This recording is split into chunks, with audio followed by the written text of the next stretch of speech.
పాలకూరతో ఎప్పుడూ పప్పే కాకుండా కొబ్బరి వేసి ఇలా ఫ్రై చేసి చూడండి. చాలా బావుంటుంది. మళ్ళీ మళ్ళీ చేసుకొని తింటారు. వెల్కమ్ టు అవర్ ఛానల్ రకరకాల రుచులు. ముందుగా 3 పచ్చిమిరపకాయలను అలాగే ఒక పెద్ద ఉల్లిపాయను తీసుకొని ఈ విధంగా పొడుగు పొడుగు ముక్కలుగా కట్ చేసుకొని పక్కన పెట్టుకోండి.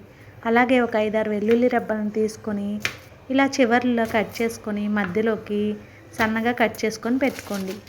పీసెస్లా కట్ చేసుకోండి. అలాగే పాలకూరను ఒక పెద్ద సైజు కట్టను తీసుకొని ఈ విధంగా సన్నగా తరుక్కొని పక్కన పెట్టుకోండి. చాలా సింపుల్గా, రుచిగా, హెల్దీగా ఉంటుంది ఈ కూర. ఇప్పుడు ప్రాసెస్ చూద్దాం రండి. ముందుగా స్టవ్ ఆన్ చేసుకొని ఒక కడాయి పెట్టుకొని 2 స్పూన్లు ఆయిల్ వేసుకొని 1/2 స్పూన్ జీలకర్ర, 1/2 స్పూన్ ఆవాలు వేసుకొని అవి చిటపటలాడిన తర్వాత ఒక ఎండుమిర్చిని ముక్కలుగా తుంచుకొని వేసుకోండి.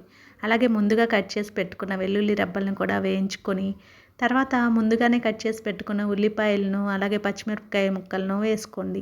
అవి లైట్గా వేగితే సరిపోతుంది. మరీ ఎక్కువగా వేగవసరం లేదు ఉల్లిపాయలు. రుచికి సరిపడినంత ఉల్లిపాయల వరకు కొంచెం ఉప్పును వేసుకోండి. తర్వాత ముందుగా కట్ చేసి పెట్టుకున్న పాలకూర వేసుకొని చక్కగా గెరెట్తోటి మొత్తం మిక్స్ అయ్యేంత వరకు గెరెట్తో బాగా కలుపుకోండి.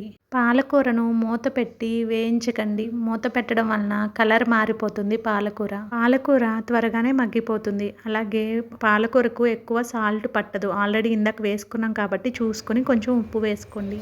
ఇప్పుడు కొబ్బరి చిప్పలోని పావు వంతు తీసుకొని ఈ విధంగా గ్రైండ్ చేసుకొని పక్కన పెట్టుకోండి. కొబ్బరిని 2 స్పూన్ల కొబ్బరి తురుము అయితే మనకు సరిపోతుంది. పచ్చి కొబ్బరి వేస్తేనే బాగుంటుంది దీనికి. లోపు పాలకూర వేగిపోయింది కాబట్టి 2 స్పూన్ల కారము లేదంటే మీ రుచికి సరిపడినంత కారాన్ని యాడ్ చేసుకొని కారం కూడా కొంచెం సేపు ఫ్రై అయిన తర్వాత ముందుగా తురుము పెట్టుకుని కొబ్బరిని కూడా వేసుకోండి. పచ్చి కొబ్బరి తురుము వేసుకున్న తర్వాత బాగా కొంచెం వేగేంత వరకు పచ్చివాసన పోయేంత వరకు వేయించుకో. చక్కగా పొడి పొడిలాడుతూ బాగా వస్తుంది కూర. ఈ విధంగా పొడి పొడిలాడిన తర్వాత స్టవ్ ఆఫ్ చేసేసుకొని చక్కగా వేడివేడి అన్నంలో సర్వ్ చేయండి.